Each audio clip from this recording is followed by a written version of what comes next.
All right. We are live on YouTube. How's everybody doing today? Welcome to the show. Welcome to the show. At a different location today. Felt like changing it up a little bit. I hope you are all having a phenomenal day. I've had nothing but great days lately, and I'm going to continue that trend. If you've been struggling with your days, weeks, months, and even years, and you'd like to turn that around, I would love to assist you in turning that around. I would love to help uplift you in the most positive ways possible.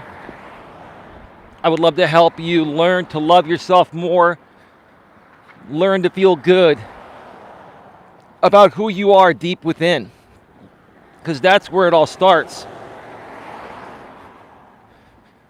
That's where it all starts, folks. It all starts by learning to love yourself. Yeah, I sound like a broken record. I sound like a broken record saying this day in and day out, but I'm going to continue saying it until my time comes, because that's the truth of the matter. When I learned to love myself, truly learned to love myself, probably in my late 20s or early 30s, it turned my life around. It changed my mindset.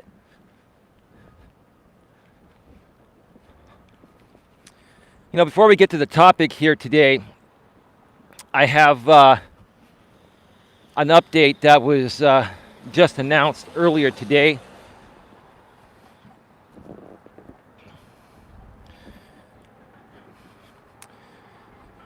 Whew.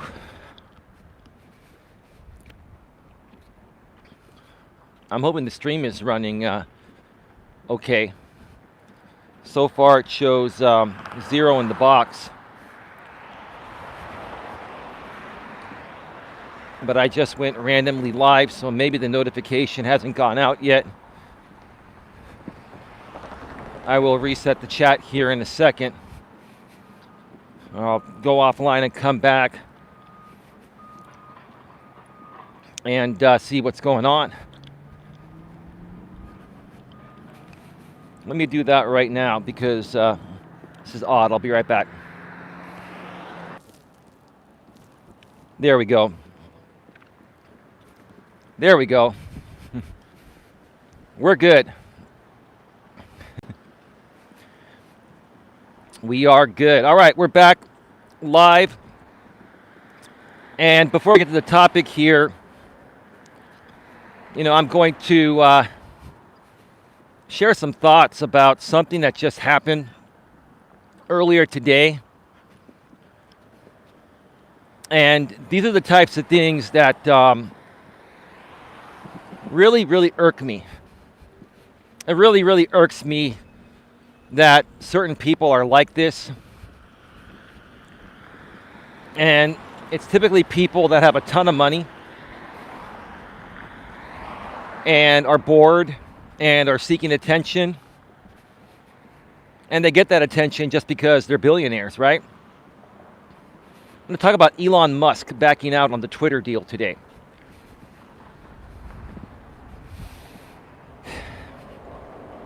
And to start off by saying that I honestly feel that Elon Musk never ever had the intentions to buy Twitter for $44 billion. Elon Musk is an attention seeker. Elon Musk is bored because he has more money than he knows what to do with it, right? Elon Musk must be very unhappy and lonely and miserable in his personal life for whatever reason, right? You know, when you've achieved success at the level Elon Musk, Donald Trump, and many other billionaires have achieved, what's left more so to accomplish? What is left to accomplish, which is what I'm trying to say, right? At least that's how I feel these guys are looking at it, right? But if I was to ever become a billionaire, I would never get bored and do the stupid things that I feel many billionaires do today. I would continue doing what I do now, making a nominal salary, making a nominal wage, right? I would continue to help people out of the kindness of my heart. I would give back and I would donate. And I'm not saying that Elon Musk hasn't done that. What I'm saying is, it's ridiculous to me the reason why Elon Musk backed out of the $44 billion, Twitter deal.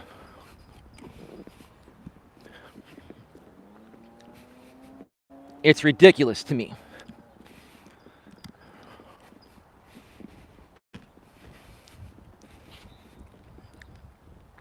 Give me a second, folks. All right. We are back live. Sorry about that, folks. Everything is running smoothly. So Elon Musk backs out of the $44 billion Twitter deal today because he's saying that Twitter isn't forthright about the amount of fake accounts or spam accounts on the platform. Come on, Elon. You know every single platform has spam accounts and fake accounts. And it's really hard to figure out an exact number, right? You have to look at the profitability of the company and the engagement of the platform to base its value. If you're going to base buying the company on how many spam accounts there are, then in my opinion, that's a bunch of crap. That's BS. That's your excuse to back out of a deal that I feel you never were going to do. You only, put it out there you're going to buy the company because you wanted attention. And you wanted to find out the ins and outs of Twitter. So during this time that Elon Musk was planning to buy Twitter for $44 billion, I'm sure they opened up their books. I'm sure that Elon Musk has learned the ins and outs of Twitter, right? I'm sure he even got some insider information, right?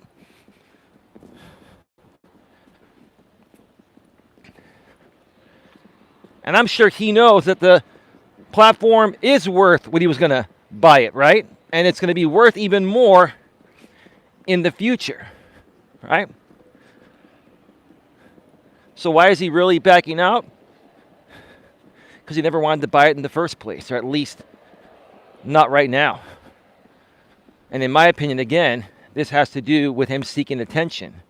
And it got a lot of attention. It got a lot of people talking about it on YouTube, Facebook, other social media platforms, mainstream media, right? You got what you wanted, Elon.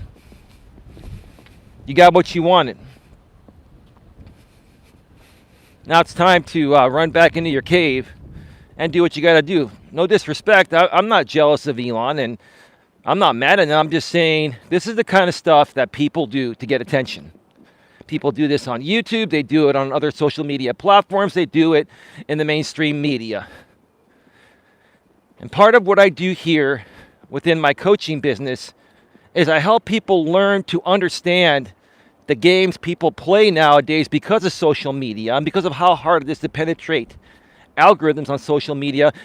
Some people do things like this to get attention because everyone will drop everything to tune in and hear something like Elon Musk is considering buying Twitter for $44 billion.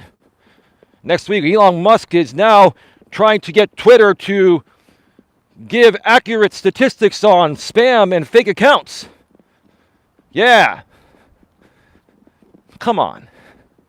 How many of you out there really believe that it was his intention to buy Twitter? Now, on the flip side, I gotta say this. I'm actually glad he backed out. I'm actually really glad he backed out. I'll tell you why. And this is with no disrespect. Elon Musk is more of a conservative. And again, I'm not here to bash conservatives or anything like that. Like I've always said in the past, I'm slightly on the left, right? I'm actually more down the middle, leaning slightly to the left. I'm about what makes sense for the best overall aspects and interests of everyone, right?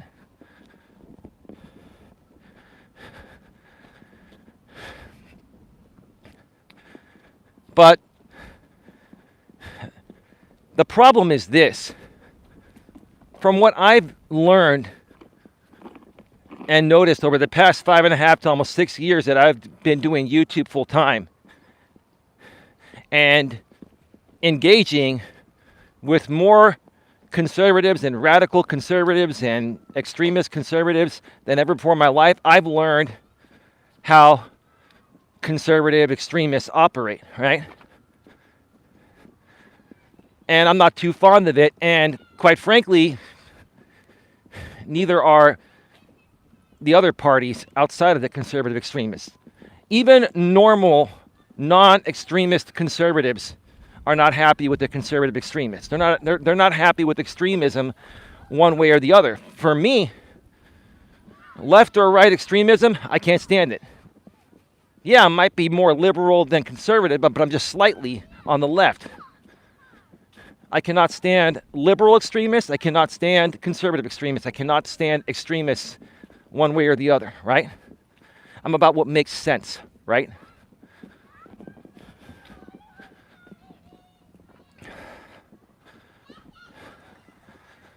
So I'm glad that I'm glad that Elon Musk didn't buy Twitter, because I feel that his direction would have more so hurt the platform than help it. He was going to lean it a little bit more or far more to the right, right? And a lot of people say, well, social media tech companies are liberals, right? I wouldn't say they're more liberals. I would say they are more reasonable people. They're not extremists one way or the other. Yes, because most of these social media high-tech companies are based here in the San Francisco Bay Area. I believe Twitter is based in San Francisco, YouTube right down the way in San Bruno, which is about 15 minutes south of San Francisco. You've got Google that owns YouTube, about 45 minutes south of San Francisco, or 40 minutes south of San Francisco in Mountain View, California, right? Facebook's in Menlo Park, one city away from where I live, which is about 35 minutes south of San Francisco. Because these high-tech companies and social media companies are here in California, which is pretty much known as the liberal capital of the world, and we're a little more left-leaning in most areas than on the right, a lot of these companies get stereotyped as being left-leaning, and they're criticized by the conservative extremists, and these conservative extremists say, you're silencing conservative speech. Nope. I've said it before, I'll say it again. We're silencing stupidity and hate speech. We're silencing people that are attacking other people. It's one thing to share your thoughts in a respectful, professional, and mature way. It's one thing to state your opinion and respectfully disagree than attack someone because your opinion is different. You have a difference of opinion, right? I think the reason why these platforms have survived and will continue surviving is because they're run by more reasonable people, whether they're on the left or the right. I'm sure there are a bunch of conservative people working for these high-tech companies, and there are a bunch of liberals, right? But whether they're on the left or the right, they're reasonable people. They're not extremists one way or the other. It's about what's right. It's about what's reasonable, right? A lot of these conservative extremists, when Elon Musk was buying Twitter, were like excited. They're like, oh, okay, finally we're going to have a platform where we can say whatever we want and do whatever we want and not fear being silenced. My question to you folks is this. Why do you feel the need to attack people and hurt people, whether it be with your words or physically or whatever, right? Why do you feel the need to attack and hurt people over a matter of a difference of opinion? Why can't you just respectfully disagree? Why? Because you're mentally and emotionally unstable. You've got some screws loose, some marbles loose. If you're a man that behaves this way, you have a lack of emotional self-control, which means you lack real masculinity. Real masculinity equals emotional strength, emotional self-control, emotional maturity. A lot of you right-wing extremists lack emotional maturity, right? So all of you, like I was saying, when Elon Musk was going to buy Twitter for $44 billion, we're excited, right? Finally, we get to say whatever we want. Who's saying that you haven't been allowed to say whatever you want in the past? I say whatever I want out here on YouTube every damn day. But I don't attack people. I don't hurt people, right? I don't do stupid things. I share my opinions in honest, ethical, and respectful ways. And that's why I don't get removed. I've had this channel here, my main channel, Coach Eli, Elias Melas, for the last 3.5 years. It's been monetized for 2.5 of those years. A little over 2.5 years it's been monetized. I've never had any issues. All my videos are clean.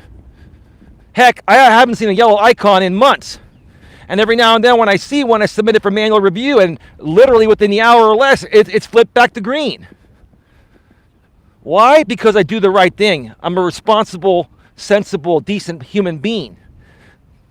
Yes, I do have opinions, and yes, my opinions are going to differ from some people. But I'm not going to chastise you, attack you, or try to kick you down over a difference of opinion. I may laugh, I may say, oh, really? Okay, cool, yeah, listen, I disagree with you, respectfully, but I disagree with you. No worries, let's move on. We can still be friends, right? Why not handle it maturely? Why? I mean, let me ask you conservative extremists out there, okay? Do you not believe that when you grow up, you should have a certain level of personal maturity? And if you say you have personal maturity, then why do you do these stupid things? Why do you attack people on the left, you know? Why do you get mad at people over a difference of opinion?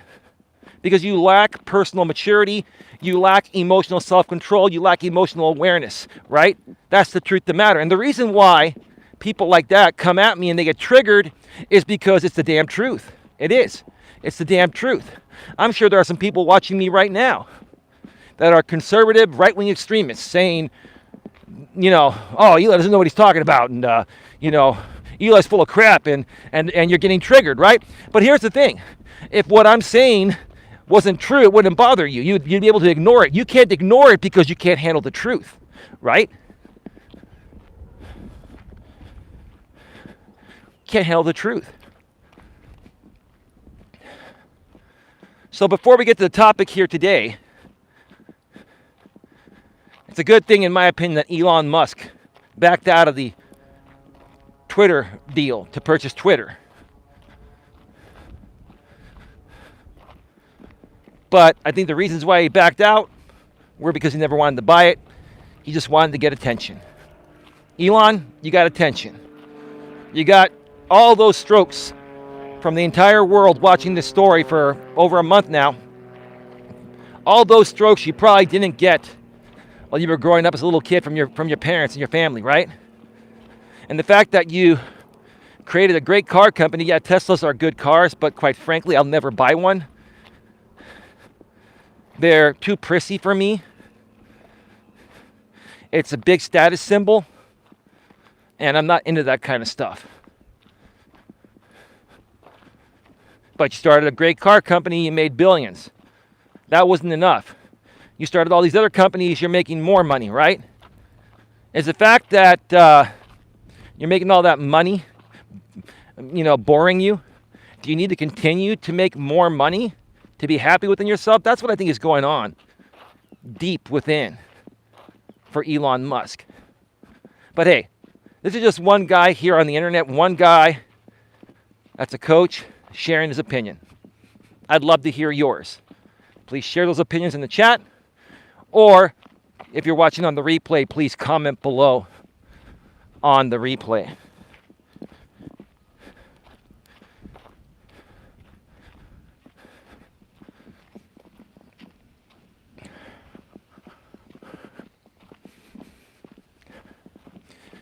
You know, I'll just say this before I get started here. You know, it baffles me. It baffles me why certain people do certain things, why some people do certain things, why they behave a certain way, right? Not just Elon Musk, anyone else, right? Whether you're famous or not, right? And the truth of the matter is, when anyone does anything out of the ordinary, especially for an extended period of time, it is because you're unhappy within yourself, right? You don't have any self-love, self-respect. You don't feel you have anything to offer the world, so you got to do other stupid things to compensate for that, or you got to try to attack and kick other people down to make yourself feel like you're worthy, right?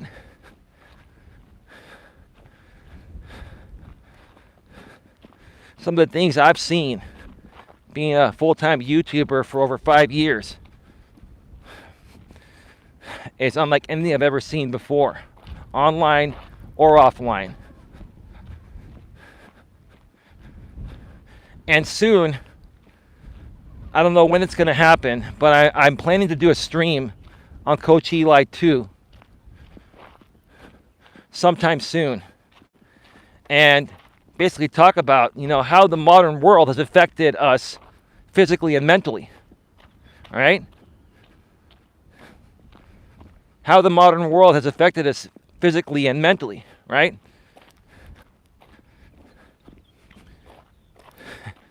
And part of that has to do with the internet and social media allowing people all over the world that are unhappy and miserable to sit their ass in their home, on their couch, all day, and attack other people.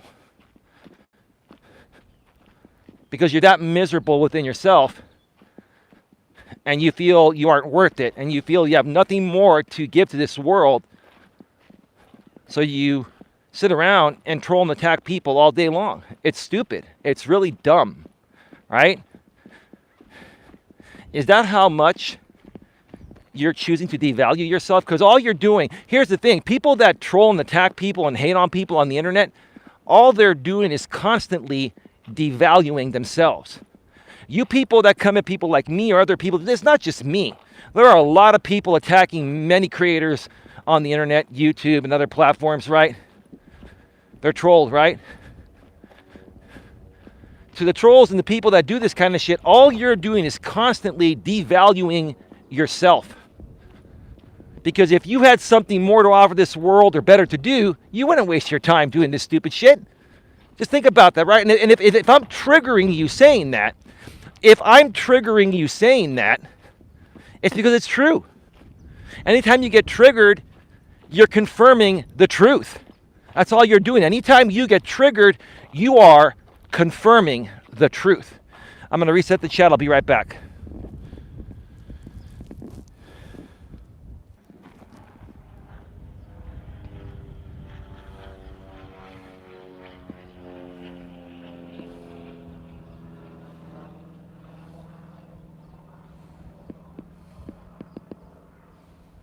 Hang on a second, folks.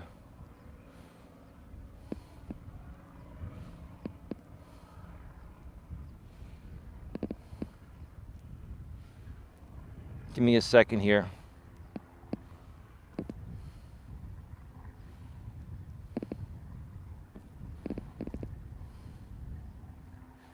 Just a second. I see you simmer down.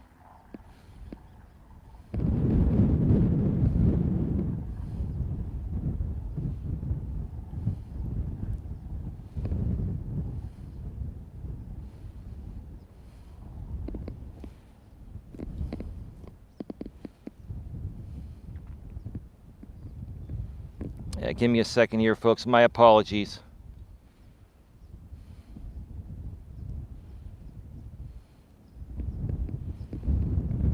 Just 1 second here.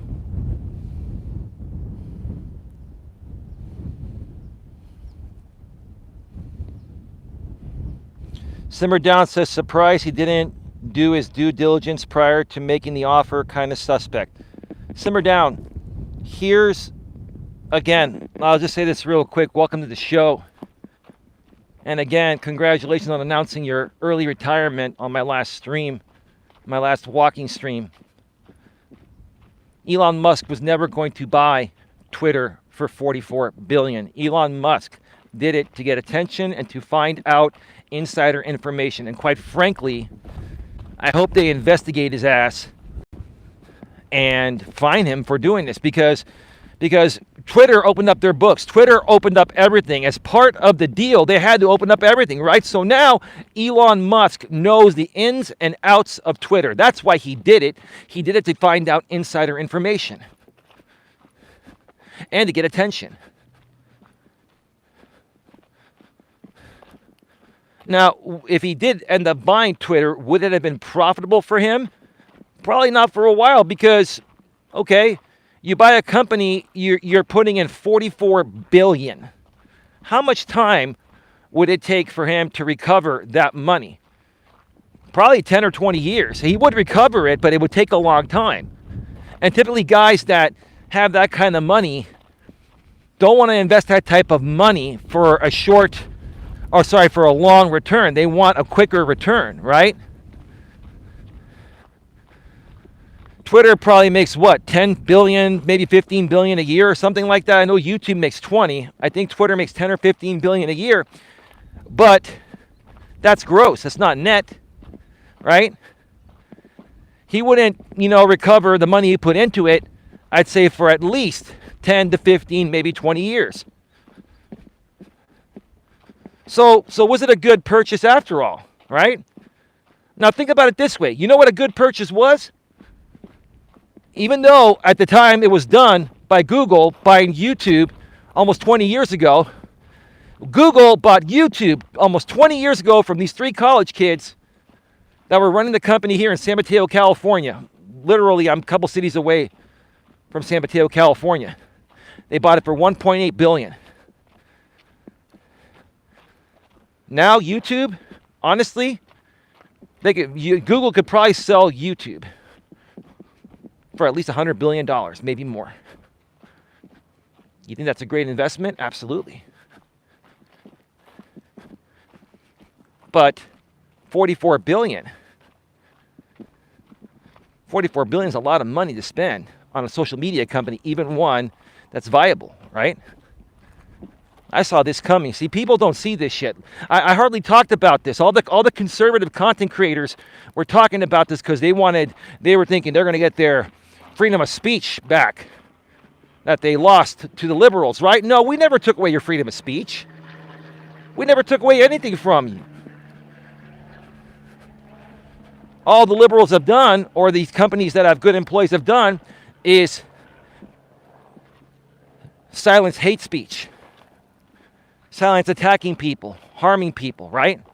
Cyberbullying, harassment, hateful and vulgar language, inappropriate content, right? You see, the right-wing extremists seem to think that all the inappropriate stuff is part of their freedom of speech and their rights. No, it's not. No, it's not. You harass somebody in real life and a cop sees you doing it, what do you think they're going to do? They're going to give you a warning. If you don't stop, they're going to arrest you. So why should it be any different online, right?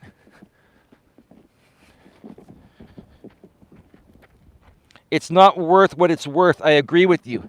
Well, no, see, here's the thing, simmer down. Twitter is worth $44 billion. The problem is that you're not going to recover that. You're not going to get a return on your investment with a purchase that big for 10 to 15 to 20 years. See, when Google bought YouTube almost 20 years ago for $1.8 billion, I'm like, this is nuts, but that was almost 20 years ago. $1.8 billion, And today's money is probably about 8 to 10 billion, right? So we're going to compare it to the Twitter thing. And today's money, that purchase Google made to buy YouTube for 1.8 billion is probably, let's just round up to 10 billion, right? Okay? In essence, in comparing money in the modern world, YouTube was purchased for 4.5 times less than Twitter. So yeah, the cost right now, the value of these companies right now, they're so high that if you buy them, there's going to be no return for a long time. I agree, she says, right? But what happened? You see, YouTube, it took a long time for YouTube to start being profitable. YouTube didn't start being profitable until about 3 or 4 years ago, right? Initially, when Google bought YouTube, YouTube was losing $2 billion a year. You got to understand a lot of server fees, storage space, computers, hiring employees, etc., right? It costs an enormous amount of money to run this platform and for me to be able to do what I'm doing right now, right? Okay? So YouTube was losing $2 billion a year as a company. But what happened? Google owned YouTube. They integrated YouTube into their entire Google suite of products, right? One account logs you into everything, including YouTube, right? And while YouTube was losing $2 billion a year, Google was making $10 billion using YouTube as a loss leader into their other products, right? So Google made an extra $8 million of profit each year because they bought YouTube. Google was making an extra $8 million, an extra $8 billion a year, while YouTube was losing $2 billion. So they never lost any money. But it took them 15 years to make YouTube. It took Google 15 years to make YouTube profitable on its own. And now YouTube's making over $20 billion a year, and they're very profitable, right? And that's what happens. Even with the purchase of YouTube, when compared to today's money in today's world, was purchased 4.5 times cheaper than the equivalent of the $44 billion purchase that Elon Musk was going to buy. He was never going to buy it. He's not that dumb. He knew it was a bad investment. Anyone that listens to this stream or has half a pea brain or understands finances and economics and shit like that in business is going to understand that. Yet the extremist conservatives were cheering on Elon Musk because they thought that him buying the company was going to give them their freedom of speech back that was never taken away in the first place.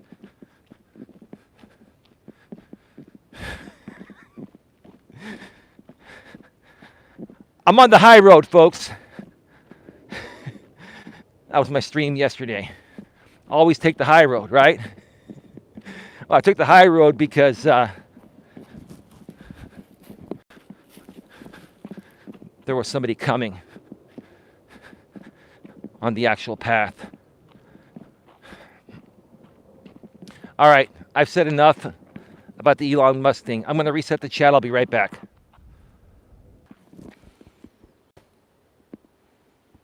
All right.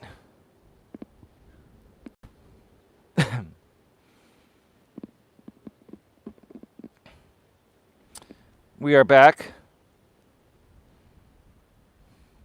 We are back live. Back live.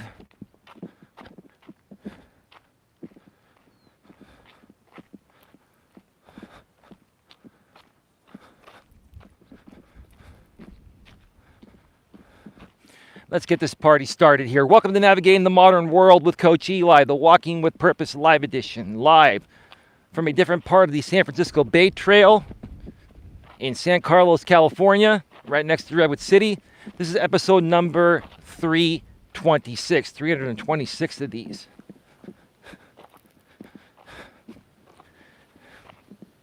Today's topic is I forgot the exact verbiage, but it's struggling with energy. Are you always running low on energy? Are you always running low on energy? Here's how to fix this now. Are you someone that is struggling to have energy? Are you someone that always is out of energy, right? And you're struggling to make it through your days. You're tired. You feel like sleeping in the middle of the day all the time, right? If so, here's how to fix this now, starting immediately. You can turn this around and fix this.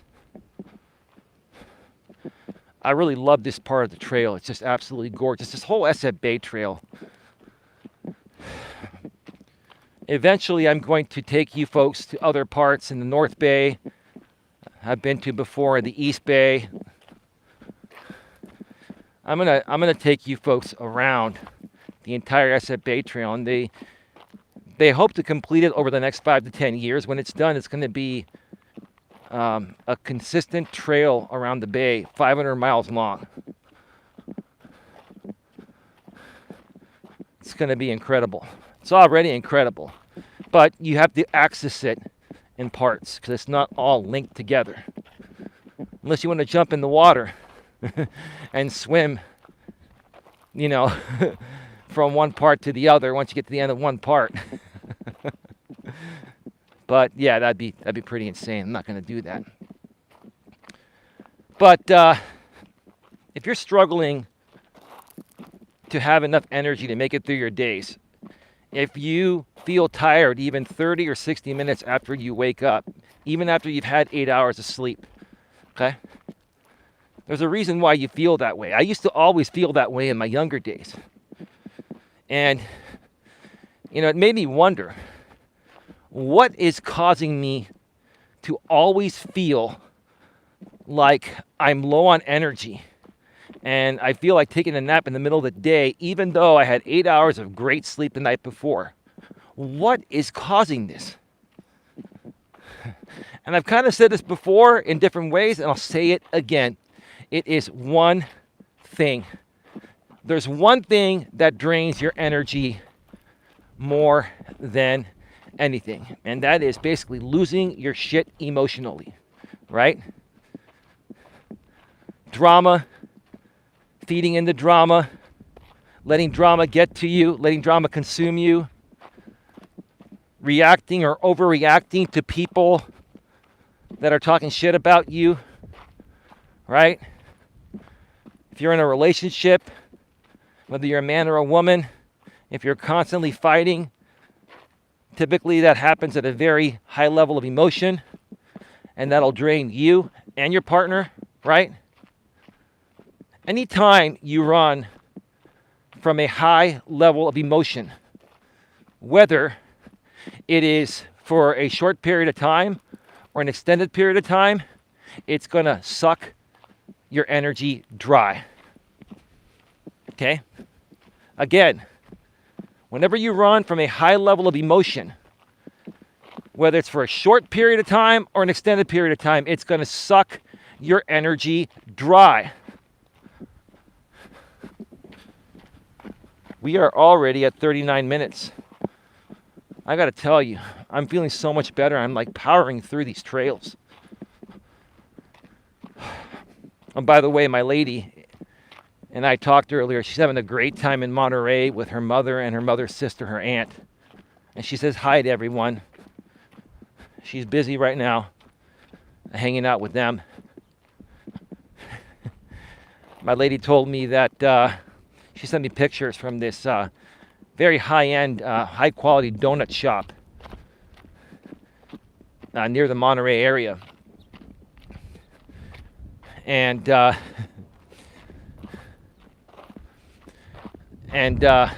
looked at the picture. I'm like, damn, those look good. Those are some high-quality, thick, great donuts. And then she sends me a text saying, my mom just bought 6 donuts for $39. I'm like, shit, those better be some damn good donuts. Those better be 5 or 10 out of 5-star donuts. They look like it, right? And that's a nice area there. So, And my lady goes, Well, inflation raised the price. Well, baby, inflation is 10%. If we take 10% of 39, let's just round it up to $40. That's $4. So instead of $39, it'd be like $35. Those are still expensive donuts. But they're very big donuts and they're very high quality. And I told my lady, hey, look, I don't have a problem spending money on high quality shit as long as there's value. So if those donuts weren't as big as they are, or they were half the size or a third of the size, for that price, it wouldn't be a good value. But the price is justified by the size of those donuts and the quality. 6 for $39? Hell no. It's funny, Simmer Down? I would actually spend, seeing those donuts, I would spend $40 on those 6 big-ass donuts just to have the experience. As long as they're big and the quality is good. See, sometimes you pay for an experience. I was talking about this with my lady the other night when we did part 2 of the millennial stream on Coach Eli 2. And one of the things millennials pay for are experiences. And that's one thing I pay for too. I have no problem paying good money for an experience, right? That way you can say, yeah, I went to this donut shop. They had the biggest ass donuts on the planet. High quality, but yeah, it was $40 for, $39 for 6 donuts. Baby, if you're watching, bring me one of those donuts. Maybe she will. Maybe she'll surprise me. I bet she'll bring me one of those donuts when we see each other tomorrow. Simmer Down says, I would spend too, but sometimes I have to hold my hand and say no. Well, yeah, it's up to you. Whatever makes you happy. See, I don't like spending money foolishly myself, Simmer Down. But I will spend money to have an experience, right? If I can get a long-lasting experience, I'll spend the money. So if I was at that donut shop, I would have probably spent $40 myself, right? But what I would do is I would bring those donuts back to my place and I would have maybe half of one of those donuts each day, and those 6 donuts would last me a week and a half. Now, granted, they're not going to be as fresh the second week around, but they'll still be fresh enough. And I have other ways of keeping things fresh. I use big Ziploc freezer bags. You can freeze things sometimes, or even putting them in the fridge would get them to last longer, or put them in an airtight bag or container, right? So, I would stretch out that $40 as a snack for 10 to 12 days. And right there, that's a good way to justify the cost and the experience, right? So something to me has to have some kind of value in order for me to feel good about spending a good amount of money on it, or any money on it at all, right? So,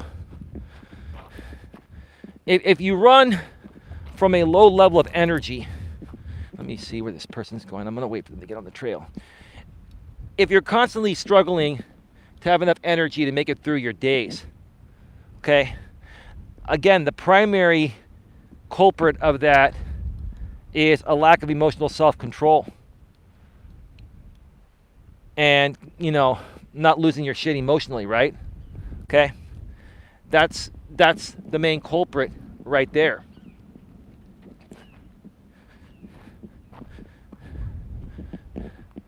And what can you do to turn that around? Well, identify it, learn to identify these situations, learn to understand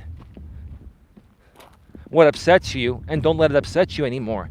And it's easier said than done. I get that. I used to let people get to me that talked shit about me in the real world and on social media. And I've gotten to the point of where I don't care what anyone says about me. I really don't give a shit about what anyone says about me. I don't. I love people, and people that are good to me, I'll be good to them. But the people that are talking shit about me or projecting onto me, projecting their insecurities and stuff, I don't let them get to me anymore. Because what happened when I let people get to me that were projecting their insecurities onto me, right? I went back and forth with them, right? And these people that are so insecure and hate themselves and project their insecurities, it makes them feel good to trigger good people like me. And until I learned that, until I identified that and learned to not let it get to me, it was draining my energy dry. It sucked my energy dry. My first 2 to 3 years out here on YouTube, and I had a girlfriend back then. She used to be on my former channel. Her name is Dana, okay? You know, those years, I was always tired. I was drained. I was so drained all the time. All the time I was drained.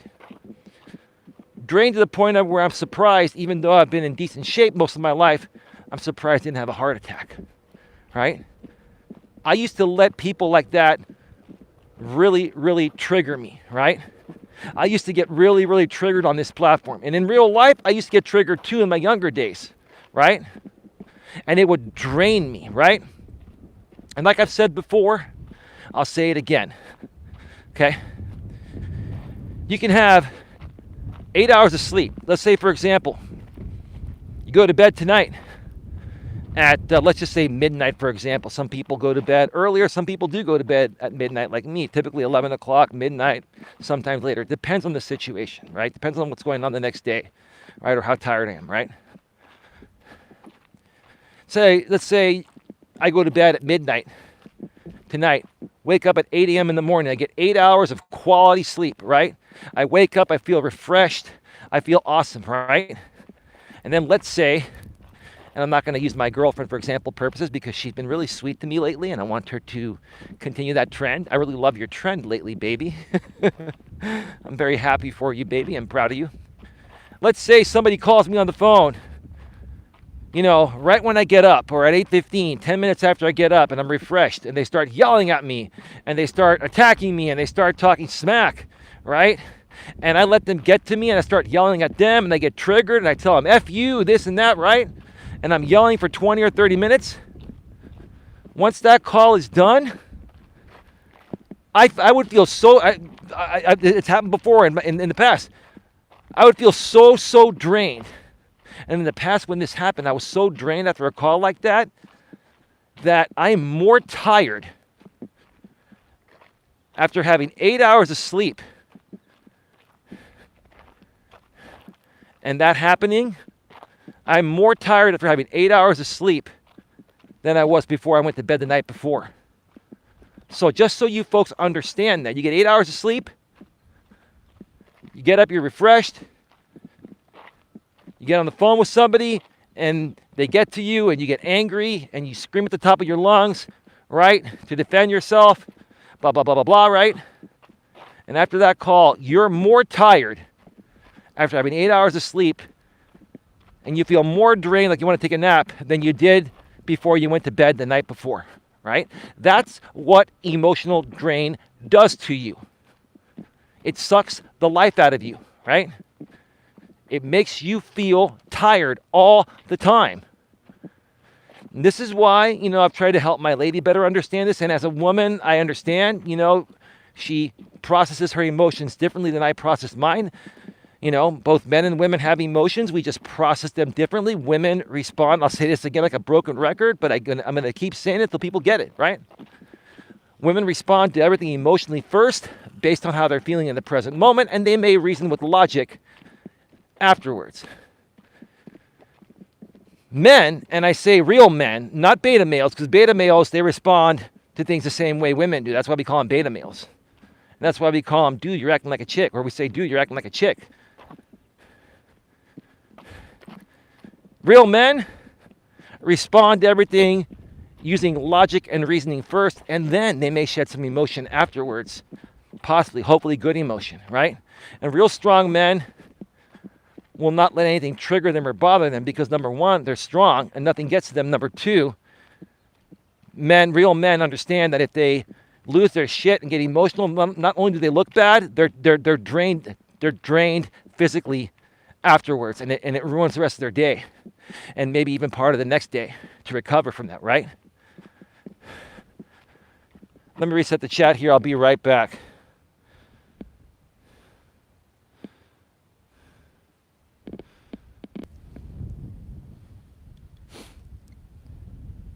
Such a beautiful view, says Simmer Down. We're back live, folks. Such a beautiful view. Yes, it does. I agree. Boundaries are so important, says Simmer Down.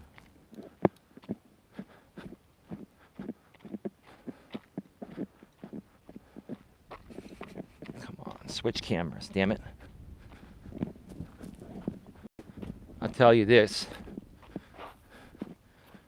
There's a nice breeze coming off the water. If it wasn't for that breeze, I would be sweating here.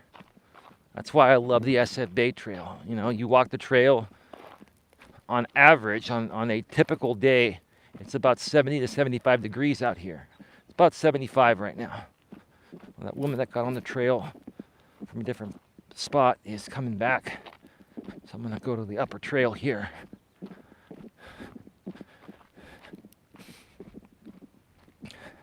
So that's an example that I share every so often because people don't realize what sucks their energy dry. I didn't realize it, until I was able to identify it. I knew something was affecting me, but until I got older and started really focusing a lot on personal development, right? I started doing more self-help on myself and work on myself. I wasn't able to truly identify what was sucking my energy dry. It's emotional drain, right? And here's the thing. Some people may come back and say, well, Eli, give me 1 second here. I'm going to let this woman pass me by.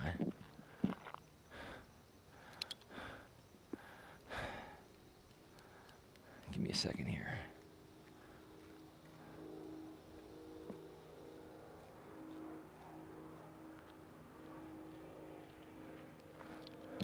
Okay. Yeah, that woman was looking at me when she came on the trail, so I didn't want to freak her out.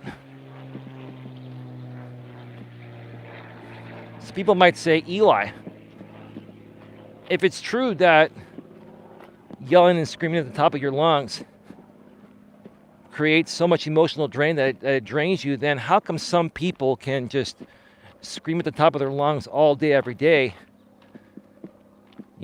and continue doing it and not get drained? Well, those people that are doing that all day, every day are people that have serious mental and emotional issues. Those are people that lack a purpose, right? Those are people that are either living in a basement of their family's place. Those are people that don't work. Those are people that, are dependent, even as adults, are dependent on other people to survive, right? Those are people that came from a broken household, okay? Or have a lot of childhood trauma, okay? Trauma stemming back to their childhood, right? In essence, those are broken people. And those people, because they're not working and they're being taken care of by somebody else, they have nothing better to do all day than to sit around and either get on the internet and attack and troll people and project their insecurities onto people, or they do it in real life to their real life friends or people they associate with, right? Because anyone like myself or Simmer Down or my lady that has a life and has a lot of things going on in life, you're going to have such a full schedule that you're not going to have any time to attack other people or project onto people, right? You're not going to have any time to do that, right? So the people that never get tired of yelling and screaming at the top of their lungs and projecting, it's because that's their purpose to them, right? It's a shitty purpose, but that's what they feel their purpose is. And instead of turning their lives around and doing something more productive, they continue to go down that rabbit hole, right? For those people that lack a purpose and project their insecurities as their purpose, right? Because your purpose of projecting your insecurities is to try to kick other people down like me that are in a good place, because you feel when you kick me down or disrupt my life in some way, shape, or form, that it makes you feel better, it makes you feel accomplished, right? It makes you feel accomplished to try to knock someone down that you perceive to be more accomplished than you, right? That's the truth of the matter. I'm almost halfway done. This is a 4-mile out and back. It's a little bit longer than the one I do at Bar Island on the other side, which is over there. You may be able to see those buildings way back on the horizon there, but that's where I normally go. It's about a mile, almost 2 miles south of where I'm at right here.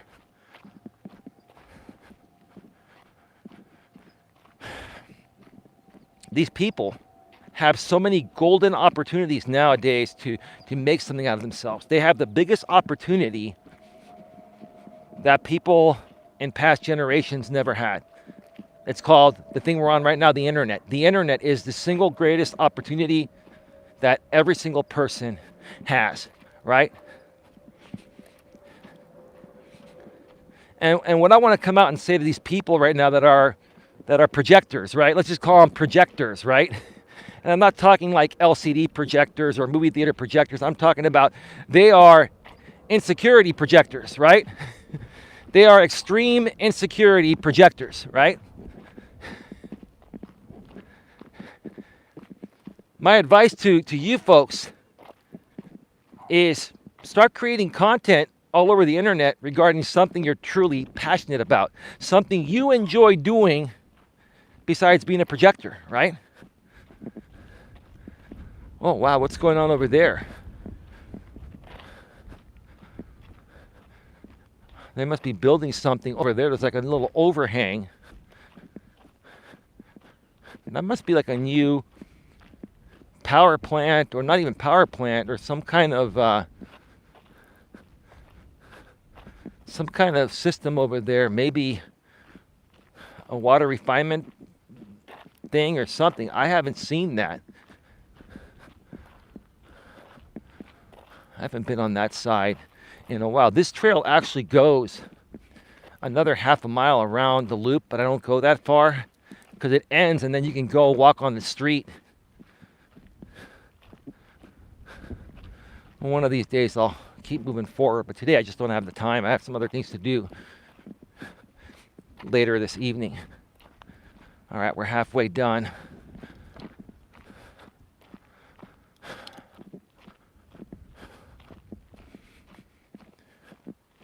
Just love this trail.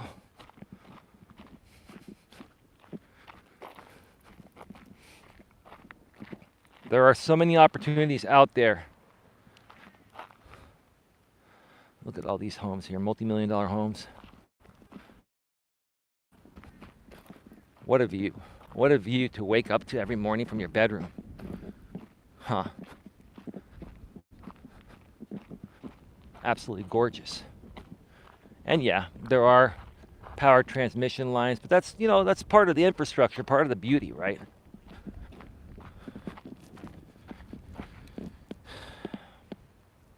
Let me reset the chat. I'll be right back.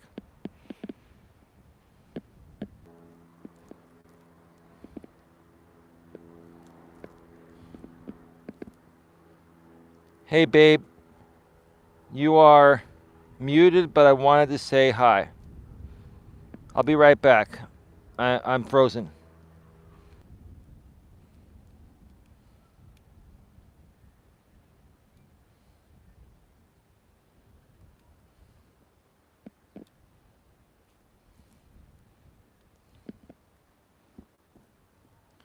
All right, sorry about that, folks. I froze for a second. Co-host, hope you are enjoying your trip. Oh, she's not co-hosting today, but I know what you're saying. She co-hosts several of the shows we do, more so on Coach Eli too, Uncensored Live Streams, my other channel.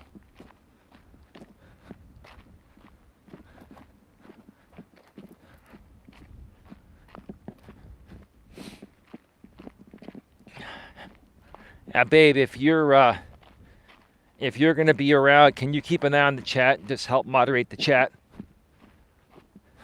I'd appreciate that.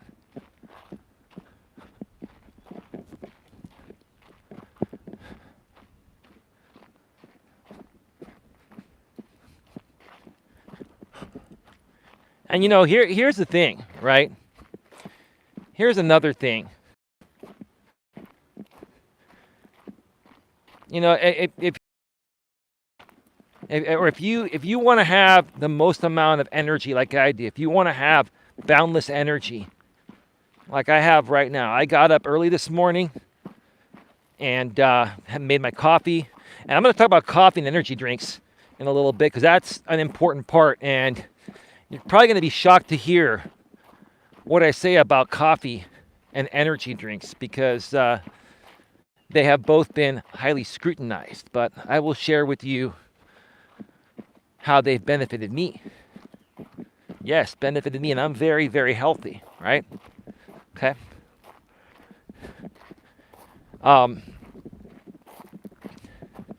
You know, part of having boundless energy, right? Like I said earlier, is learning to identify, you know, when people are just trying to intentionally upset you to get a reaction from you just so they can feel better about themselves, right? Right?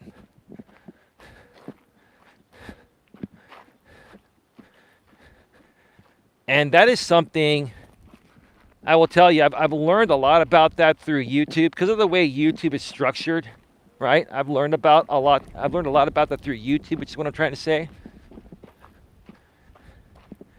But it's also something that holds true in real life, right? Like sometimes you get people in real life and on YouTube that are so obsessed with you for some reason. They can't stop, you know, talking about you. They can't stop, you know, trying to troll you and stuff like that. This is just for example purposes, right? And, you know, at this point, I laugh about it. And I very rarely acknowledge it. The only times I acknowledge it now is right now for example purposes because it holds true for this topic, right? And I want to help even other YouTubers that have been through what I've been through out here learn how to handle this so it doesn't affect you. Learn to ignore it because you identify it as stupid, you know, shit of people projecting onto you, right?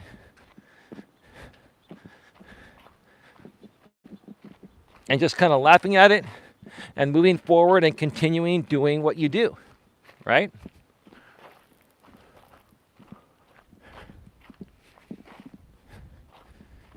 I mean, it's kind of like, you know, having someone that just comes up to you in person and keeps tapping you, poking you, poke, right? Right? That's what it equates to. It's like poking, right?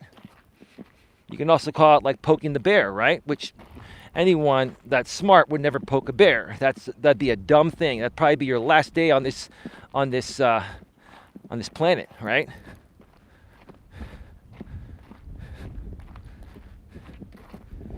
But again, you know, you have to look at these situations. If you're a good person, right, you have to look at these situations and understand deep down what's really happening, right? People are seeking your attention. Why?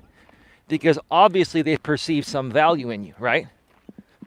And even though if you try to go toe to toe with these people and try to have a civil conversation with them, right? They try to kick you down, but then they keep on harassing you and they continue to poke you, right? And apparently it doesn't seem to make any sense, but the truth of the matter is they keep on doing it because they want to be like you. They see some value in you. Okay? People are not going to focus on anything or anyone that they don't perceive any value in, right? Let me say that one more time. People are not going to focus or pay attention to anyone where they don't perceive any value, right? Good, bad, or indifferent, right? But if you're a good person like me and you don't want to feel drained an hour after you get out of bed, after you had 8 hours of great sleep, you have to learn to understand and accept that you're going to have people coming at you like this all the time, sometimes daily, whether it's online or offline, right?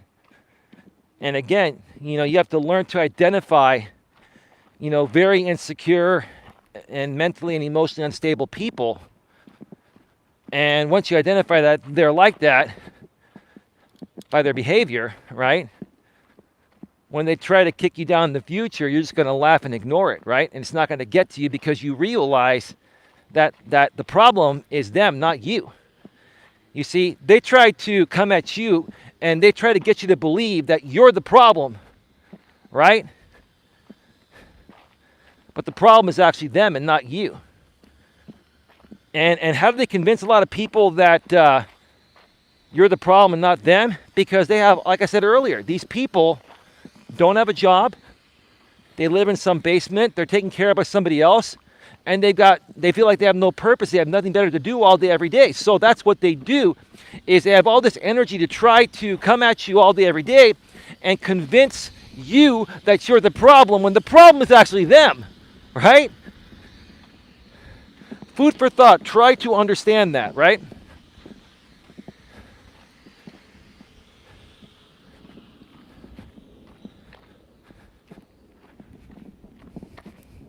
And one of the secrets to, having a lot of energy is whenever any of these people encounter you online or offline, you just ignore them, right?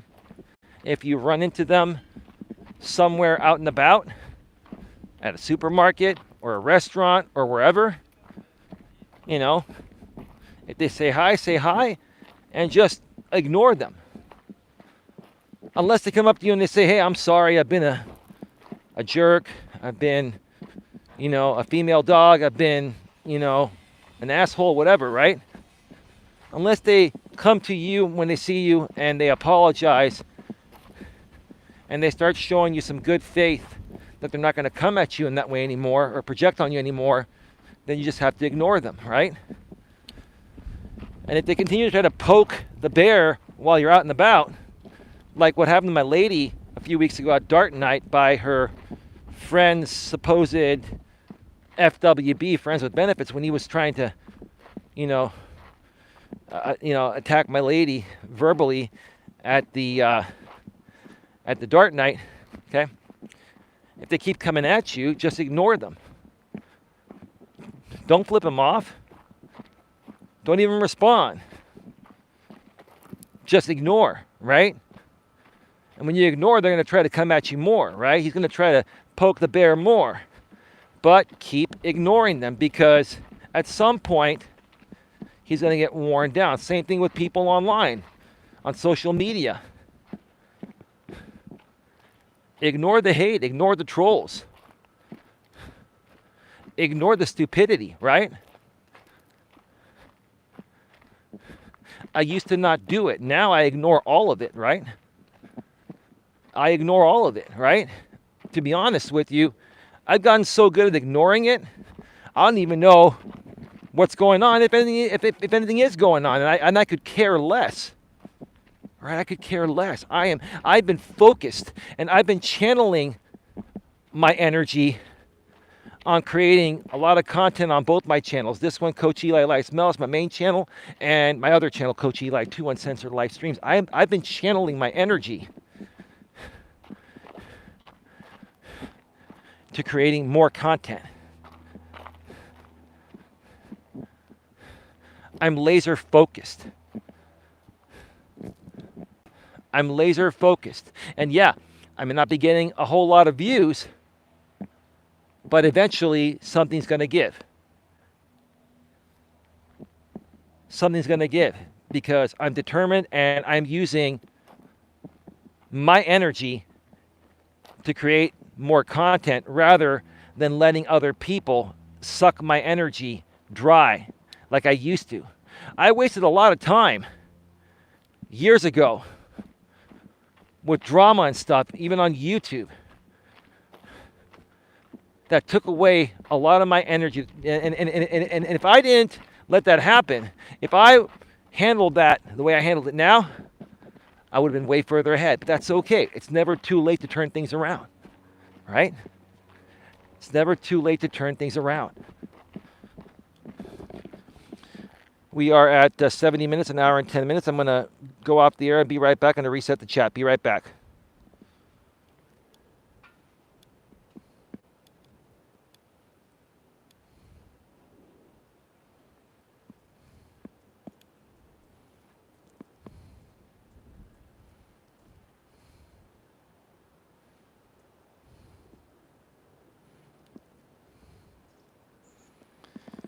We're back live. My lady says, respectfully, maturely, and professionally says, hey, simmer down.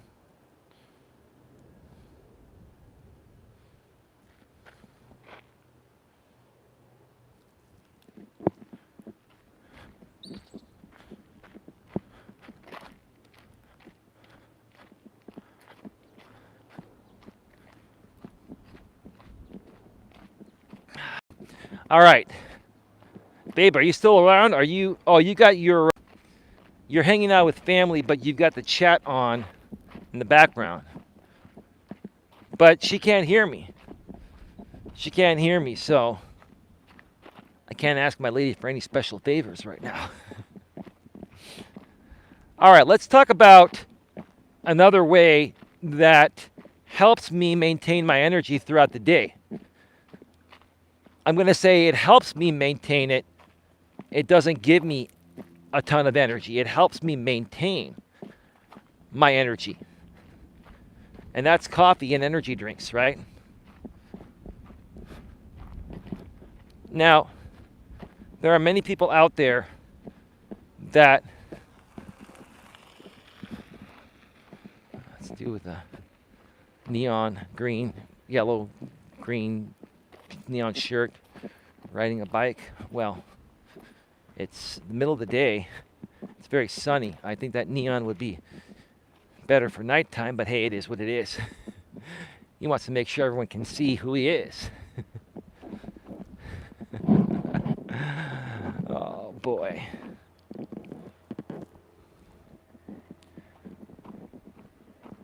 So coffee and energy drinks, okay, have been very scrutinized, right?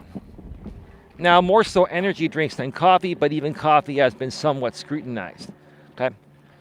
So after I get sleep, sometimes I sleep 5-6 hours, sometimes I sleep 7 or 8 hours. And it depends on how tired I was the night before and what I did the previous day. Each and every day, my hours of sleep required to feel refreshed are different, but regardless, you should try to get a minimum 7 to 8 hours of sleep. The wind is picking up all of a sudden. Sorry, folks, I don't know if you can hear me, but the wind is picking up. Give me a second here. I'm sure it'll die down when I hit the corner over here.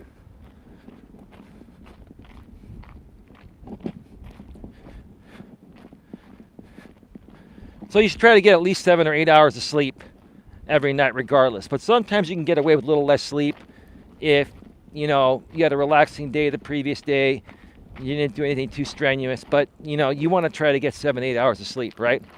So when I get up, what's the first thing I do? I make a pot of coffee. And I freshly grind my coffee. I get it at Costco, Kirkland Colombian Supremo, 3 pounds. Even with the price increase, still a good deal. It used to be $14.99, now it's $19.99 due to inflation. It went up 25%. Still a great deal for 3 pounds of coffee. You know, that's about just under $7 a pound. So I make a pot of coffee and I drink, you know, 1 or 2 thermos-sized, well, I wouldn't say actual thermos-sized. I drink an equivalent, you know, one of my cups of coffee is about 3 standard cups. So I drink a couple of big cups of coffee in the morning. But I don't drink them all right away. I sip on it over the course of a few hours. I sit down at my laptop, check my emails. And here's the thing, folks. It is a lot easier to check email on your laptop and desktop than it is on your smartphone. I'm not saying your smartphone isn't good at it, but you can use your smartphone to filter through emails, but it's much easier to respond and quicker to respond when you have a full keyboard. That's another piece of advice. So I do all that in the morning, right? And after I've had my first cup of coffee, I feel relaxed, I feel alert, I feel like I'm on top of the world, right?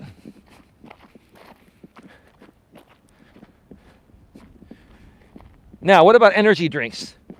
Okay? If I'm at home, I don't drink any energy drinks if I'm at home. The only time I drink energy drinks are 2 times. Well, if I'm at home, I will drink energy drinks 1 time. When I'm doing live streams from the studio, I have some coffee and an energy drink there because, these streams take a lot out of me. And these energy drinks, which by the way, I have the 0 sugar ones, the low calorie and no calorie ones, right? These energy drinks within moderation and coffee within moderation, they help boost my energy a little bit or keep my energy leveled so I can do what I do, right? Nothing wrong with that. It's not replacing your energy, it is maintaining your energy. So basically these energy drinks and coffee, they help maintain your energy that you have a little bit longer than if you didn't, drink coffee or an energy drink, right? But there have also been many studies done. I've said this before, I'll say it again. There have been many studies done in the past regarding coffee actually having health benefits. And many doctors and other people have said that, if you drink coffee with moderation regularly, daily, it has health benefits, and it does. It stimulates your mind more, keeps you more alert, right? Makes you feel less groggy, right? So caffeine and coffee within moderation, nothing wrong with it, right? Energy drinks, yes, they have a ton of caffeine, but if you drink 1 every so often, it's no different than drinking a cup or 2 of coffee, right?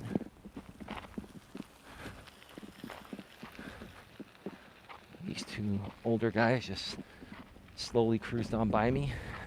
I thought they were going to say something, but they didn't. They're probably wondering, what the hell is this guy doing there? He's holding this gadget. I'm live on YouTube, guys. They're like in their 70s or early 80s. It's all good. I love everybody. I'm just having some fun. So coffee and energy drinks, in my opinion, and many others, are fine with moderation. Just don't overdo it, right? Don't overdo it.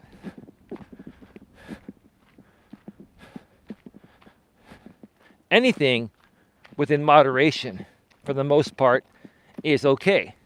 The problem is, people abuse certain things, right? People abuse certain things because if they're not able to get that same feeling, or known as that high, with the original amount of whatever they were consuming, then they amp up the amount of what they're consuming.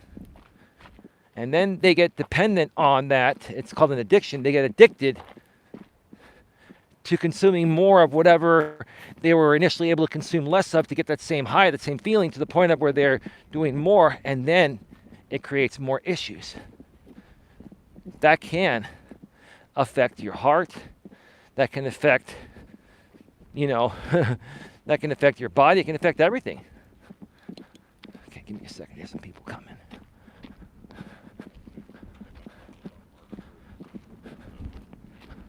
All right. We're good. Got Got an American flag. That must be a conservative household. I'm not saying that liberals don't put flags on their properties, but conservatives tend to more so overcompensate the fact that they're an American. They'll have flags all over their place and other symbolic items of being a patriot or being a citizen of our country here, right? And that's the thing about, conservative extremists. Like they over dramatize and overcompensate every aspect of their lives. And why is that? Because until Donald Trump was in office years ago, before Biden beat him out, most of these conservative extremists didn't have a say. Before the internet, most of these conservative extremists didn't have a say. Why? Because, no disrespect, again, like I said before, these are, lower class people, blue collar workers. No disrespect against blue collar workers, but these are lower class people that come from poverty, right? And instead of making changes to better their lives and not be in poverty and move from lower class to middle class at least, they dwell in their misery of the way they were raised in poverty, and they stay in poverty, right? And then what happens? They overcompensate everything because they see people like me, they see other people that are middle to upper class people, respectfully speaking, humbly speaking, and they want to be like us. And because of the fact that they feel they can't be like us, when they see us being where they want to be, they try to project to kick us down so they can feel better, right? That's the truth of the matter, right? See, here's the thing. The more successful you are, the more successful you appear to be, the more haters you're going to have, the more people are going to attack you, right? The more confidence you have, the more happy you are, regardless of your situation. You're going to have more haters in life, online and offline. That's just the way it is.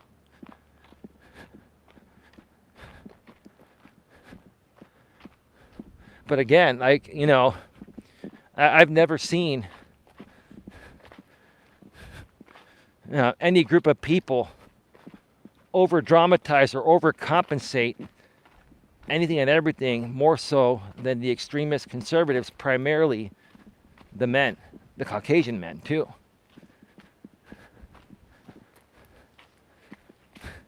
The people that have come at me the most, I've said it before, I'll say it again, are the right-wing extremist Caucasian men, right? I never come at them. I never even started talking about them until they started coming at me first. Why would I even talk about this if these people didn't attack me first, right?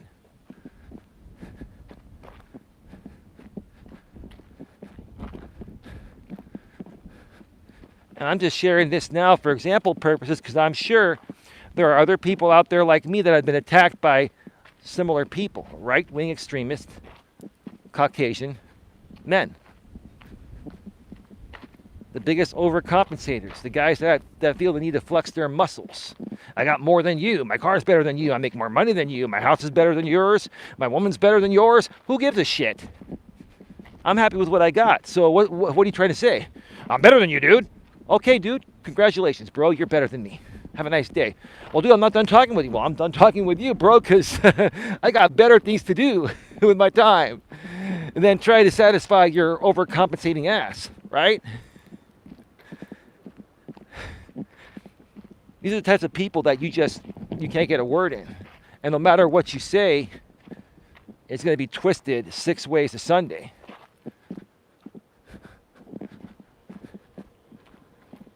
And if you don't learn to avoid these types of people, they're going to drain you emotionally and you're going to have no energy, right? That's one aspect of how to fix it. I've shared many aspects of how to fix this, folks. Many aspects.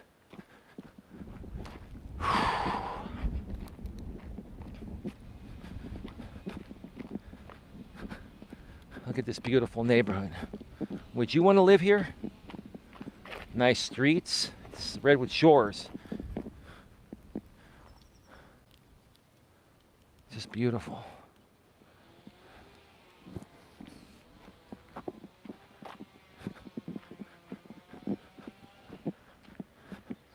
And see, there are always some great neighborhood watch programs in areas like these. But if you've lived here all your life, you know how to dress and you know how to carry yourself, right? And you just blend in. And you don't come off suspicious. You're just, hey, you're just a dude that walks the trail here. You live out here and you're fortunate to be a part of a group of people that live in one of the most beautiful and amazing areas on the planet. There's some work happening over there. Someone's coming on the lower trail, so we're going to take the high road again. I'm really feeling this right now. I think we're almost back on the pavement. We are at 86 minutes, an hour and 26 minutes. Let me go ahead and reset the chat one more time. 7 people in the box.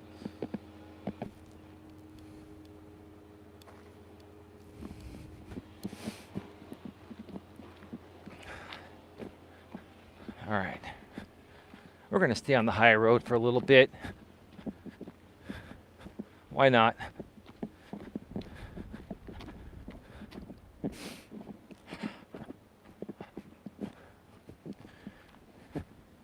Another thing to turn around. Ooh, something just fell from there. I'm going to move down. I don't know what the hell it was. Maybe it was something from the tree.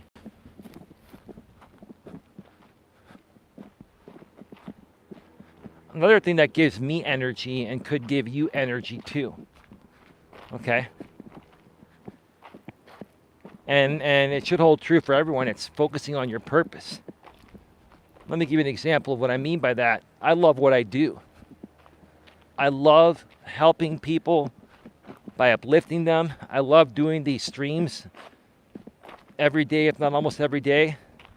I truly enjoy doing this just for the sheer fact of doing it alone. Forget about any money or any coaching packages or anything. I enjoy doing this, right? Doing this to me is very therapeutic. It's very relaxing. I'm out here by myself, maybe a few other people on the trail when I come out, because I typically come out weekdays during the day, right? When people are working. But this is truly relaxing to me. It's my escape. And it's stress-free. Stress relieving, stress-free, right?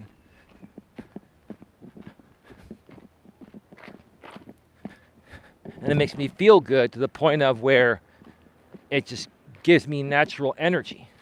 Plus, walking, another thing. Folks, if you walk even 1 or 2 miles per day, I do minimum 3.5 miles. Today I'm doing 4 miles, a little over 4 miles, a little bit of a longer section of the trail, right? But even if you walk a mile or 2 every day, you kick in what's called endorphins. That's the feel-good hormone, right? Look it up on Google if you don't know what it is. Endorphins are known as the feel-good hormone, and they're released when you do exercise or when you're intimate and stuff like that, right? Because you're moving around, right?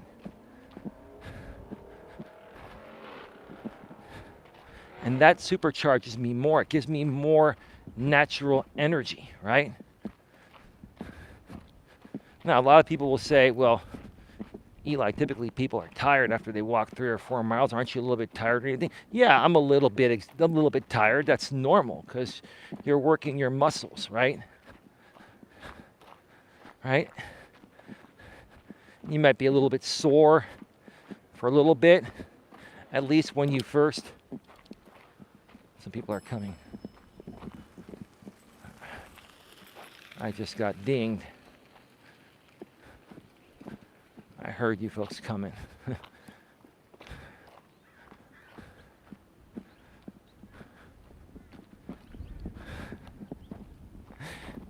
remember those days when I was dating my ex Dana in the North Bay, Marin County. She lived in Nevada. We used to go mountain bike riding, and we had the bell on. And I would use that bell every now and then, to alert people that, hey, you're coming, so they can hear you, right? And now that I hear that damn bell, and it kind of annoys me. Anyway, it's all good. I don't let it get to me. I'm just not used to hearing it that much on the San Francisco Bay Trail, because typically people don't ride their bikes on this trail. People more so walk or jog these trails because they're not that long, and you'll get more benefit walking or running it. If you want to get benefit from doing a bike ride, you've got to go 3 to 4 times as far than walking or running. So to get the same equivalent, doing 4 miles here, walking to get the same equivalent bike ride, and then I need to bike about 12 to 15 miles to burn the same amount of calories. Because all you're doing on the bike is moving your feet. You're not moving your entire body, right?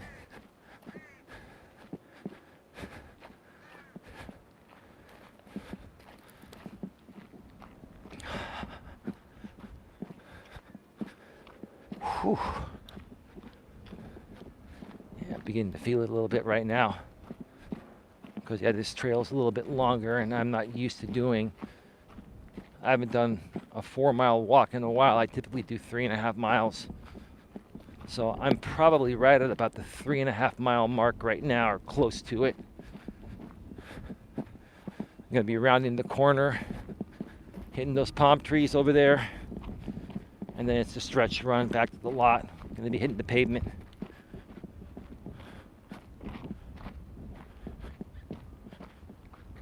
Caution. Coyote seen here, 6:22 and 5:22. Oh shit. Well, if that mofo coyote comes up here, I'm gonna have to beat it on the head with my selfie stick and camera. Because I mean, yeah, those things are insane. That's the thing about, walking and hiking, right? I mean, you're walking through the wilderness. You're walking through, basically, in some places undeveloped land. If you're on a hiking trail, this has been developed, but yes, this hiking trail is right along a section of the wetlands, which is considered part of the wilderness, right? So, you're prone to encounter, whether it's snakes, coyotes, sometimes even mountain lions come down here, even though they are supposed to be above 1,500 feet. That's their natural habitat, right? They sometimes get disoriented and come down to sea level. And they're most dangerous when they're at sea level here because they're disoriented. It's out of their natural environment, out of their natural habitat. So if you see them, you just gotta turn the other way, walk the other way, ignore them, do whatever you can to just get away slowly but surely. You don't want to scare them to the point of where they come and attack you, to protect their lives. They don't want to attack you, but if they feel threatened, they will, right? And they can't tell. They can't tell, so especially when they're disoriented, right?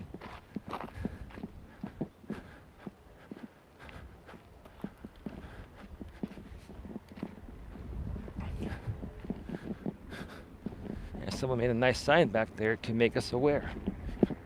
Okay.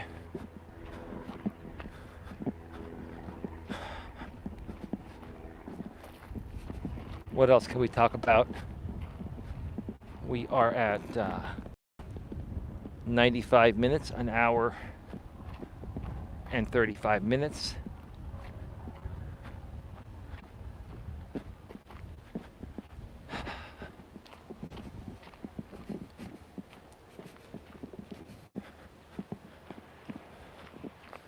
Yeah, there must be some sprinklers out here because this grass is pretty green. There are definitely sprinklers out here, or this would be all dry grass. This is beautiful. I could literally come out here and have a picnic. I think I'm going to bring my lady out here at some point and have a picnic. Right under that tree over there where there's some shade. It's just beautiful. It's a quiet spot. Like, there's nobody out here right now. You come out here during the week when there's no one here and you have peace and quiet, you and your lady. My lady and I over there.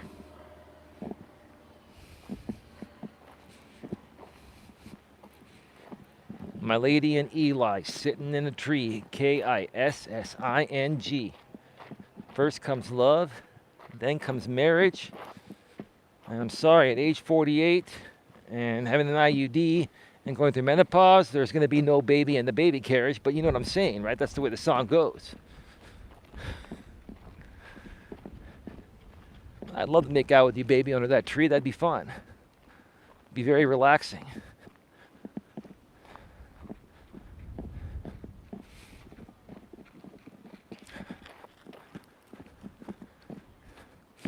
See, folks,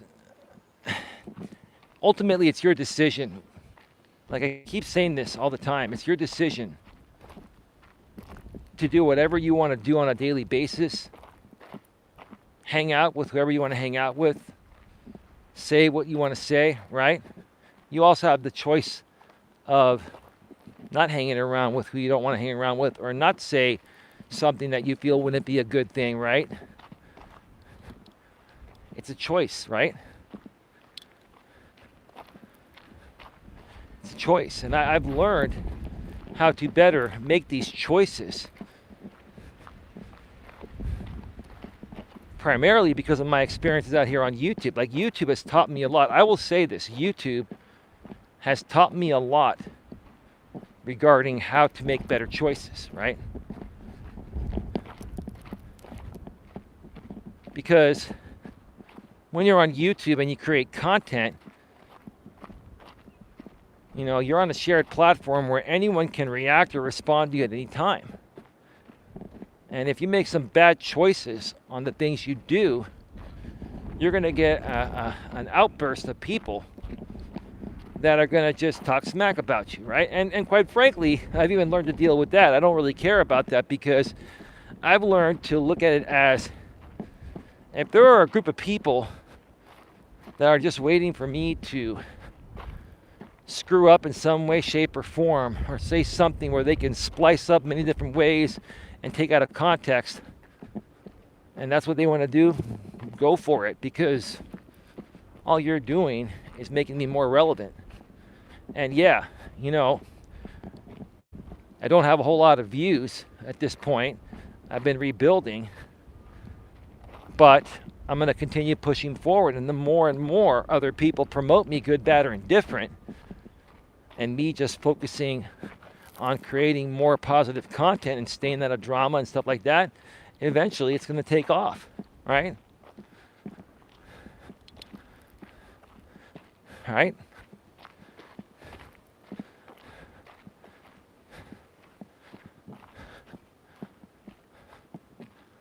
It's beautiful. Look at this tree here. It's just beautiful. Nice, cute little house here.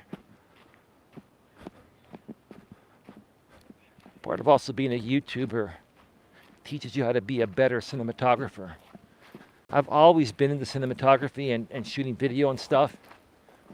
And when I was growing up, I used to watch a lot of TV.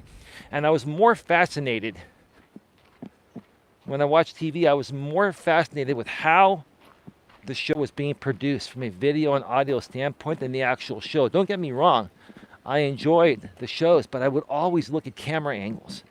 I would always look at what caught my attention based on what that show was showing and the way it was edited, right? And the way the camera angles, you know, made certain things look more appealing, right? Like if I show you this camera angle right here, look, if I'm panning here, I can pan over here like this. Those are beautiful trees, right? I pan slowly. I'm showing you the landscape here, right? And then I can pan over and show you the beautiful water. And before I get blown away here, because this is a high wind zone, and then pan up to the sun. All right.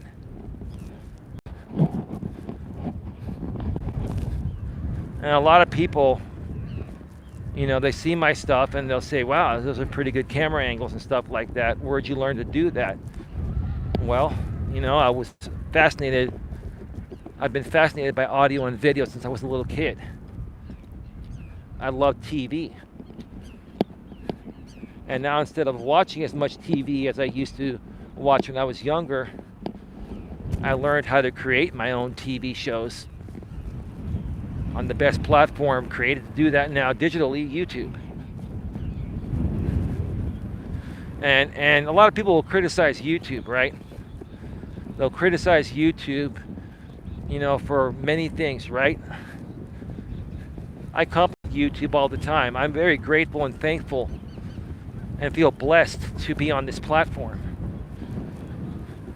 where I can create my own TV show, whether it's on the go mobile like I am now or from the studio. I'm able to do that and it doesn't cost me anything. Now granted, I've spent some money on equipment, but what have I really spent, okay? My studio may have cost me $5 or $6 grand between the laptop, the Shure SM7B microphone, the audio interface, lights and cables and stuff like that, right? So I've spent $5 or $6 grand on that stuff, right? But it's going to last me forever, like 5 or 10 years, right? And YouTube doesn't charge anything to do this, right? And I'm able to create high quality content from my studio. I have it pre-recorded, crystal clear quality, free of charge. As long as you buy the equipment initially, which I own it, right? Part of that's my laptop, right? Then I have a nice camera, a Sony a6400, very high quality camera for streaming. It's a digital camera, it's a mirrorless camera, 24.3 megapixel. But I use it as my webcam. It's better quality than the webcam. Back in the days when I loved TV, it would literally cost you $10,000 or $20,000 a day to rent out a TV studio to do one show that I do today from my studio. In the same quality or better quality. Most TV stations, folks, they broadcast at 1080i, interlaced, or 720p still. Right? Me broadcasting at 1080p 60 frames per second from my studio is better quality than what TV stations broadcast at. Right? I'm very grateful and thankful for this opportunity. I'm going to reset the chat, folks. I will be right back.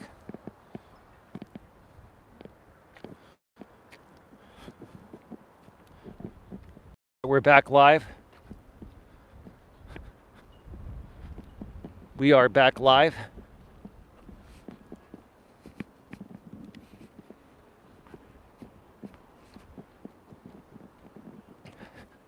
So again, folks, you're in control of what you do and don't do, what you say and don't say, who you hang out with and don't hang out with, right? Online and offline. Okay? It's these choices that you make that are going to affect your level of energy every day. If you allow people that are not in the best mental and emotional state project onto you, wrap you into their vortex, suck you into their drama, if you allow these people to suck you in, they're going to drain all your energy that you could use to create your greatness. How do I know that? I've experienced that in the past, online and offline. And once you learn to identify that, you just don't let anything or anyone ever bother you again, because if you allow people to get to you, it's going to drain your energy. So I don't let these people drain my energy anymore, online and offline, right? I'm sure some of them are still watching me right now, And maybe they're laughing, and that's cool. It's cool if you're laughing. The thing is, I don't care what you say or do because it doesn't affect my energy anymore. I don't let it affect me, right?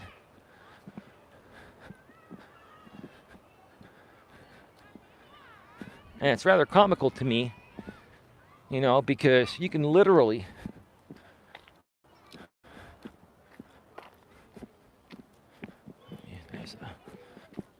there's a little doggy right there.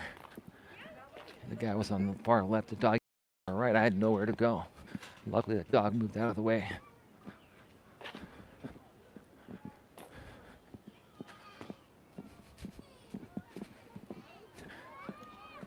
It's comical to me how obsessive some people are. Not only with me, but with other people. This is not, when I talk about things, folks, a lot of people think that I'm talking about certain people or certain groups of people. When I do my content, it's broad-based because there are multiple groups of people, online and offline, that behave in the ways I share in my examples, right? But there are lots of people in this world that get obsessed with certain things or certain people, and they just can't let things go. They just can't move on, right? It's pretty sad. I mean, it could be scary too, but in my case, I don't see it as scary. I just see it as pathetic and stupid, right? Okay, we got somebody coming on the other side with a motorized wheelchair, and the dog was on the other side. Typically I would come out this way now, but this is the daycare. I'm going to go the normal way.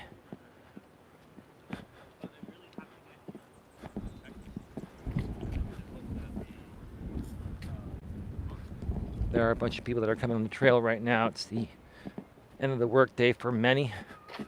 A lot of the high-tech employees start at 5 a.m. They get off at 1:30 or 2 or 3, and by 5 o'clock, most of them are off, with the exception of the night and weekend crew that just maintains the servers and makes sure the servers are there. And then YouTube has people all over the world they've hired to, well, all companies, they have people working 24 hours to moderate the platform, right? But the majority of the staff, works Monday through Friday, typically until 5 o'clock, 8 to 5, some 5 a.m. to 1, different shifts. And it's Friday, so people are getting off probably a little bit early, and they're heading to the trails. That's great. Get your exercise in. Let's take one little shortcut here, just to show you some different scenery. We're right by I believe this is the Courtyard by Marriott. Got some satellite dishes here, probably DirecTV or whatever they're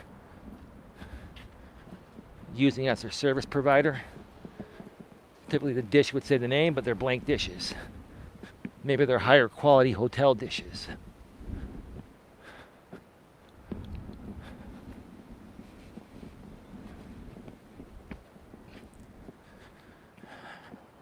Yeah, lots of people coming on this trail right now. And they're all bringing their dogs too. And the thing with the dogs go all over the place, right? They'll crisscross the trail, so you try to avoid them.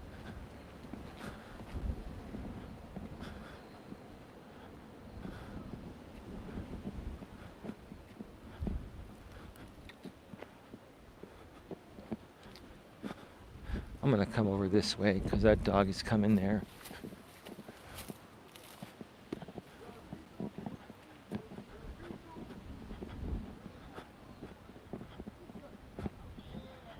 All right. Get out of the way of the lady and the dog.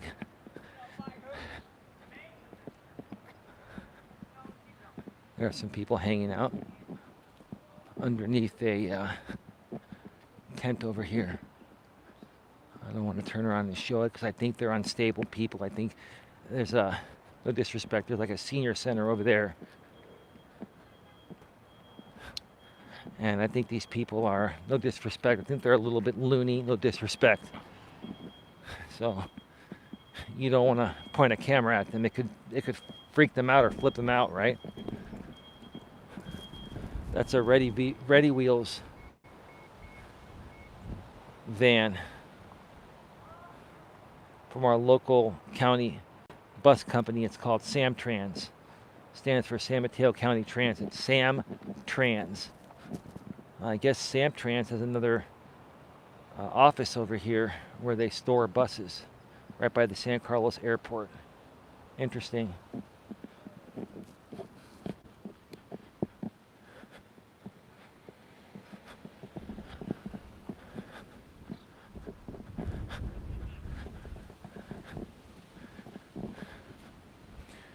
Anyway, folks,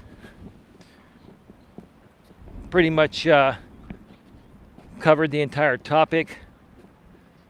Got another maybe 7 to 10 minutes before I get to my car, maybe a little less than that. I'll show you the beautiful creek here. Swampy, greenish water. That's beautiful, huh?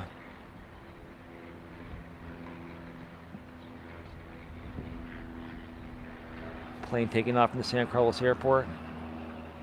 You can even see the overpass to Highway 1 from here. What a beautiful sight. And a little ducky, or a big ducky in the middle over there.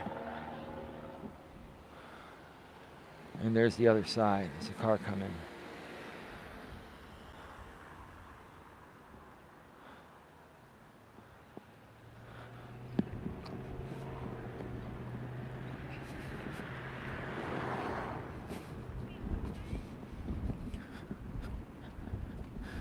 You know, people have gotten really used to seeing people with selfie sticks and cameras in public. So it's really no big deal. And there's a lot of that going on here in the Bay Area. So it's like, I just blend in.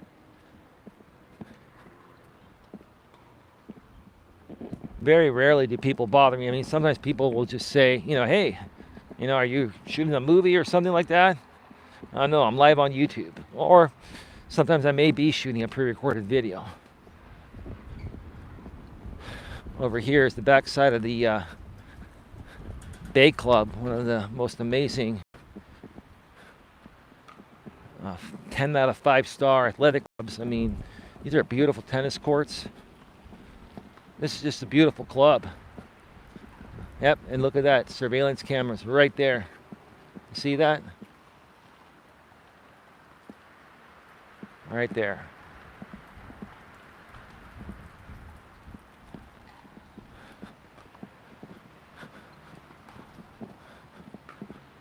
Just absolutely beautiful.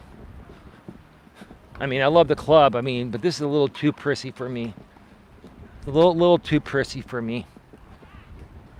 Like, I'd rather just get out in the wilderness and have some peace and quiet. When you're a part of an athletic club like this, there are a lot of people around. And it's not that I don't like being around people, I do, but there are times where you just need to get away from everything to decompress, right?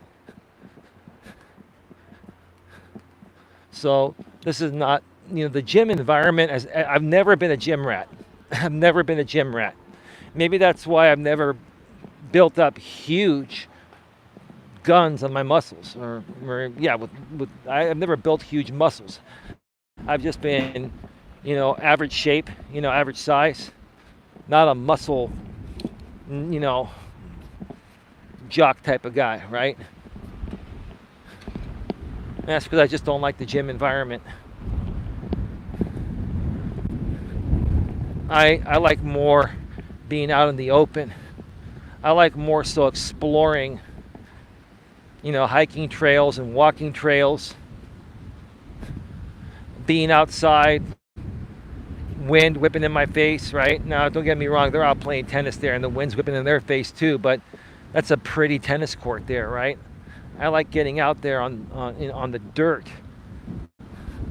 and in the wilderness. That's where I'm happiest. You know, today in the modern world, we have too many amenities. You know, we're so freaking spoiled, right? We're so freaking spoiled and we take this shit for granted, right? And then you see 10 out of 5-star athletic clubs like this.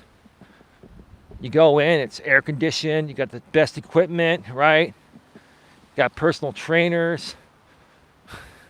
I mean, it's a gold mine for the owner. And it's nice, don't get me wrong. It's a nice place. It's just not my environment, not my element. I'd rather be on the outskirts here, walking on the grass, right? Or walking on the cement outside in the open, right? Creating my own path, my own journey, right? I don't like being a part of a lot of programs, because when you're doing programs, you know, you're basically doing things the way that the company or the instructor wants you to do things, and it may not resonate with you. Then on the flip side, some people may ask me, hey, Eli, you have your own programs. I mean, why should people use your programs? Well, the difference in my programs is this. I take everyone's feelings, thoughts, wants, and needs into consideration. And when I coach people, I coach them having their best interest in my head and heart. And I don't try to overly sell them everything. I only will sell them or get them what they need. A place like this is going to have to sell you everything under the sun just to keep the doors open. I can only imagine what their lease is here unless they own the building. All right, I'm going to wait for this car to pass. Student driver, that's why they're going slow.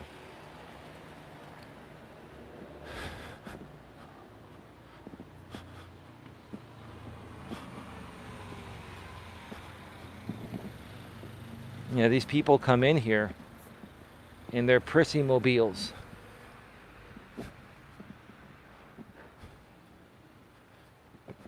Like I said before, if you look at all these cars here, look, you got Tesla, Nissan Versa. These are all nice brand new cars.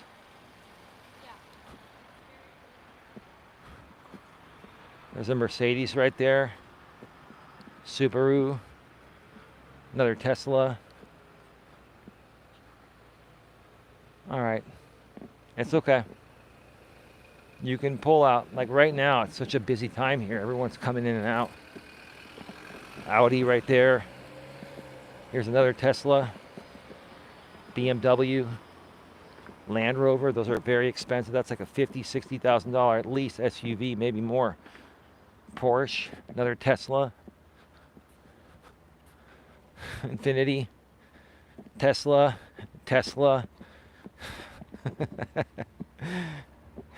Porsche.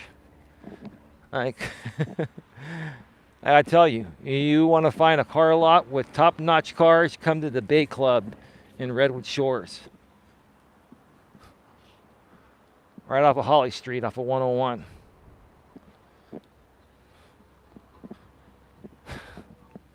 All right, folks, we're going to wrap things up here. At some point, I've got a great stream coming up on Coach Eli 2 Uncensored live streams. I don't know when I'm going to do it. Maybe sometime this weekend, maybe early next week. Keep it locked here to my network for the next piece of content. Subscribe to this channel here. Bang the bell, select all notifications. Also subscribe to Coach Eli 2 Uncensored live streams. Nightbot's been sharing the link every 7 minutes, or just go to youtube.com/Coach Eli Uncensored. We are at 119 minutes, almost 120 minutes, almost 2 hours. Let me reset the chat one more time to see if anyone else commented, and then we'll go off the air.